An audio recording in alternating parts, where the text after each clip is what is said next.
Buenos días, les voy a hacer mi presentación sobre modelo administrativo de Henry Ford. Mi nombre es Dolly Gineda Maya, estoy haciendo la especialización en gerencia del talento humano. Entonces, el contexto histórico y socioeconómico de la época en la que surgió el modelo. Yo escogí el tema histórico y socioeconómico de Estados Unidos porque Henry Ford se desarrolló en Estados Unidos. Él era, americano, estadounidense. En 1790 la población estadounidense no llegaba a los 4 millones de habitantes y en 1900 ya alcanzaba los 75 millones. ¿Por qué alcanzaba tanto en 1900? Porque hubo de Inglaterra a Irlanda unos constantes inmigrantes. Recordemos que Henry Ford era americano, era estadounidense, pero sus padres eran inmigrantes de Irlanda. Alemania se aproxima a las cantidades de ingleses inmigrantes que llegan al país, pero de forma muy poco regular. Durante las primeras décadas del siglo XIX, el noreste de Estados Unidos sufrió un declive de la agricultura y el nacimiento de la revolución industrial se convirtió en un gran centro manufacturero. Las fábricas se usaban máquinas de vapor, especialmente se utilizaban en la fabricación textil. Las máquinas de vapor se utilizaban mucho en esta industria. Los ferrocarriles y canales mejoraron el transporte de materias primas del oeste y las fábricas del este, y los productos industriales podían ser trasladados fácilmente a los mercados. Esto pienso que fue una de las oportunidades y las opciones que aprovechó Henry Ford cuando desarrolló su fábrica en 1885, y es que el hecho de que hubieran vías y ferrocarriles, la materia prima para sus vehículos iba a ser mucho más económica. ¿Por qué? Porque como él tenía una producción a gran escala, la materia prima que podía traer podía ser mucha y tenía que hacer un solo viaje. Eso también disminuía los costos. Y el hecho de que no solamente produjera como para su sector demográfico pequeño, sino que pudiera también transportar hacia otros lugares sus artículos, sus vehículos, hizo que también tuviera una gran oportunidad de negocio. Entonces también pienso que fue como el aprovechamiento de la oportunidad y de la situación en ese momento.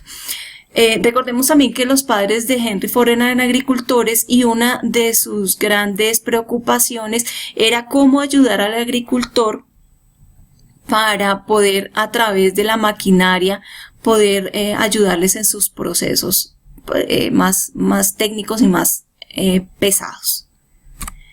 Descripción de las empresas y sectores industriales donde empezó a ser utilizado. Inicialmente, obviamente, en su empresa en 1885, luego en la elaboración de aviones, en la desafortunada Segunda Guerra Mundial, donde él se quedó finalmente con la contratación por parte del gobierno del 100% de la creación de estos aviones.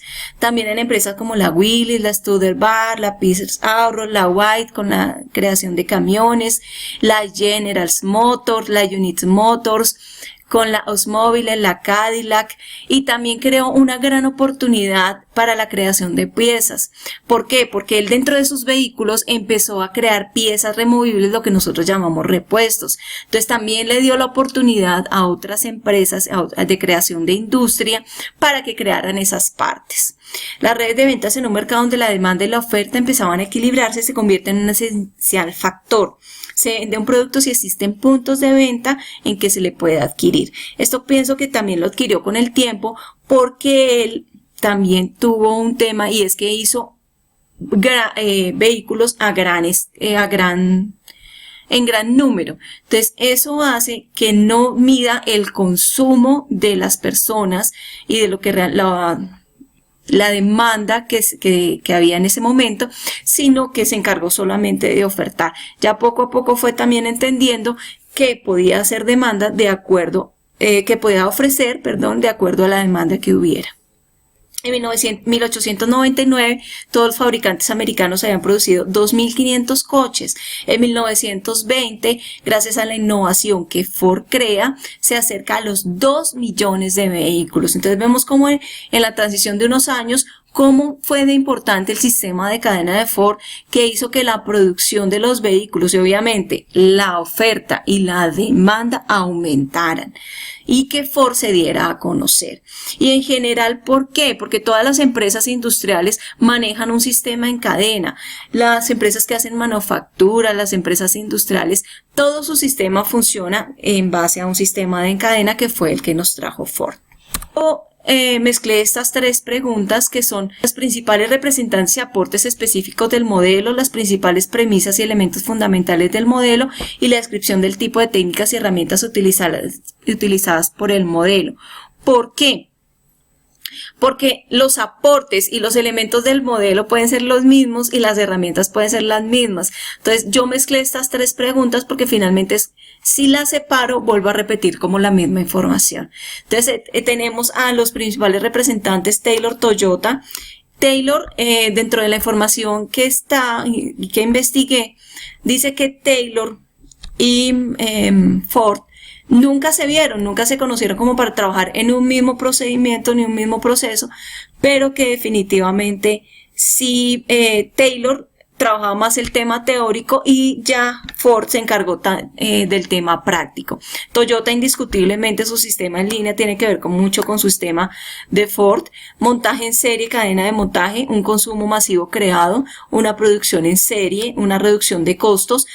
Todos sabemos que el hecho de que hagamos no solo un artículo, sino que hagamos varios, y hagamos una producción a gran escala, hace que también tengamos una materia prima y unos costos directos e indirectos que son más bajos, y eso también tiene algo muy en favor, y es que al haber unos costos más bajos, también el artículo final tiene un costo de venta más bajo, lo que hace que también haya una compra también más grande de los artículos, y es lo que nosotros vemos claramente en el sistema de China. El proceso actual. El proceso de trabajo característico del Fordismo en la cadena de producción semiautomática separa el trabajo manual del intelectual.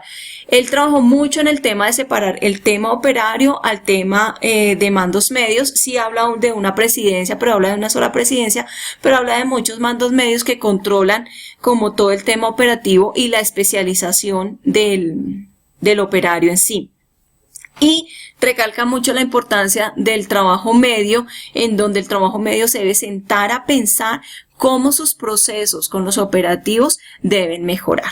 Entonces, esa parte es muy importante en nuestro sistema y el manejo de procesos que él puso. Asignación de los puestos de trabajo en función de la configuración del sistema de máquinas.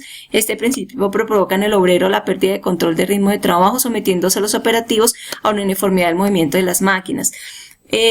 ¿Dónde se refiere? De pronto una deficiencia también, pues digamos que sí y no. ¿Por qué? Porque si una máquina sacaba, digamos, una plantilla grandísima para hacer un proceso siguiente, entonces había que esperar que la máquina sacara la plantilla grande para que el obrero la pudiera cortar. Entonces se necesitaba la plantilla en acero, pero entonces esperaba que la máquina la sacara para que el obrero la pudiera cortar, y así sucesivamente. Entonces dependían de otros tiempos. Contribución del modelo para el desarrollo de la administración. Todo para la administración industrial es vital. Todas las empresas industriales trabajan en un sistema de procesos y de un sistema en cadena. Aumento de la producción por la mejora del rendimiento en cadena, aumento de los ingresos de los empleados, lo cual el poder adquisitivo de los mismos. Esto es muy importante tanto para las empresas como también para los empleados. ¿Por qué? Porque quizás es algo que hoy en día los grandes industriales a veces no piensan. Y es que empleados con mayor poder adquisitivo hace que también las empresas tengan una mayor utilidad. ¿Por qué? Porque pueden comprar más cosas y se vuelve una cadena favorable, una cadena casi que cooperativa. Disminución de tiempos de producción. Clarísimo. Utilización de piezas intercambiables, ya lo comenté con el tema de los repuestos. Industrialización de productos en cadena para consumo masivo. Conseguir mayor rentabilidad sobre la inversión. Para él era muy importante esto. Él se sentó a pensar mucho en los procesos. ¿Por qué? Porque para él era muy importante que la inversión que él hiciera tuviera una gran rentabilidad. Entonces para él era importante disminuir costos en todo momento, no disminuir tiempos, disminuir procesos, arreglar para que su rentabilidad fuera alta. Una jornada de 8 horas incluida de los sábados y la duplicación del salario le permiten multiplicar por 8 la productividad. Él también creó como una especie de se llamaba Ford Company, donde los empleados también tenían derecho a parte de las acciones o parte de la utilidad como beneficio. Reducir la carga de trabajo de los mandos intermedios, lo que yo les conté, para poder concentrar su esfuerzo y conocimiento necesario para dirigir los operarios especializados y que realmente produjeran. Vehículos más baratos debido a la baja en la materia prima. Principales críticas y debilidades que han sido identificadas para el modelo: el inconveniente con los tiempos y movimientos de cada obrero en la cadena. Esto era muy importante porque si fallaba o faltaba un obrero dentro de la cadena, se afectaba inminentemente el valor, el proceso. Fallaba un proceso, entonces el continuo no podía seguir. La especialización en un solo eslabón podía traer inconvenientes en la secuencia, la atención al cliente, las elevadas necesidades de inversión de capital. Eso sí, toda empresa industrial necesita un gran capital. La inversión es muy alta para esa clase de empresas. La atención al cliente es una debilidad porque en eso superó el resto de empresas a Henry Ford en su organización, y es que las demás empresas se preocupaban por sacar nuevos artículos de acuerdo a las necesidades. Si yo quería un carro amarillo, la otra empresa me la sacaba, pero Ford, como era muy especializado en su producción, no era tan rápido en su evolución en sacar nuevas cosas o nuevos productos para el mercado. Entonces, eso también le trajo consecuencias complicadas. Elevadas necesidades de inversión, no había un desarrollo personal. Había algo que se llama la tesis de Braverman, donde Braverman atacaba mucho al tema de personal, al tema de concientización más como ser humano de los empleados operarios de Henry Ford. ¿Por qué? Porque no hacía desarrollar al individuo, no había una carrera profesional dentro de la organización. También las tareas repetitivas hacían que se afectara emocional y físicamente al operario. Entonces, eso también fue muy criticado por Braverman, donde pues la oportunidad sí se trabajaba, se ganaba salario, pero no se podía ir más allá. Su posición crítica frente a las ventajas y debilidades del modelo: tengo las debilidades, la prohibición de los sindicatos. Él no creía mucho y no creía nada en los sindicatos. En Estados Unidos los sindicatos aportan a las empresas, diferente a lo que vemos en Colombia, que muchas veces lo que se hace es afectar a la empresa. En este caso no, pero para él no oía, digamos, lo que podían pensar sus colaboradores con respecto a ese tema. Falta de diversificación del producto, lo que yo les contaba, que como era en gran escala y era masivo, él no tenía variedad y eso lo afectó. La producción en masa requiere un consumo en masa, y no hay feedback con el cliente, o sea, no hay eso de qué necesita el cliente para que yo lo pueda hacer, que es lo que más se utiliza hoy en día, sino crear la necesidad del cliente, que ya no se utiliza tanto. Y la producción en masa requiere un consumo en masa. Yo podía producir miles de carros, pero si no tenían los compradores para comprar esos carros, pues realmente también podía llegar a una opción de pérdida. Entonces este tema es bastante delicado. Ventajas: si sus obreros ganan el doble de la media normal, entonces también podrían consumir el doble, lo que teníamos del tema de poder adquisitivo. Y su posición crítica sobre el uso actual del modelo, identificando empresas o clases de empresas donde se podía aplicar si las hay. Por supuesto, la General Motors, la DuPont, la General Electric, y en sí, todas las empresas industriales manejan este sistema. Lo mejoran, lo cambian, lo diversifican, pero su base de sistema en línea es la base de todas las empresas industriales. El profesor nos compartía dentro de la información, por ejemplo, de las hamburguesas. El consumo, no solamente hablamos de los automóviles, también el sistema de generación de alimentos en masa, los lácteos, las hamburguesas, las salchichas, todos los embutidos manejan en un sistema en línea. Entonces, todas las empresas industriales, su base es un sistema en línea. Aquí les comparto la bibliografía. Hay mucho tema, pero digamos que el tiempo no me alcanza y me podría demorar aquí muchísimo con respecto a este tema.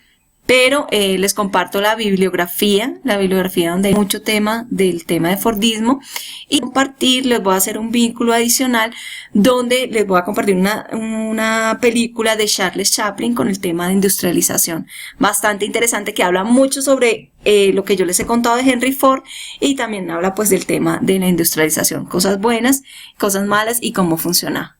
Muchísimas gracias.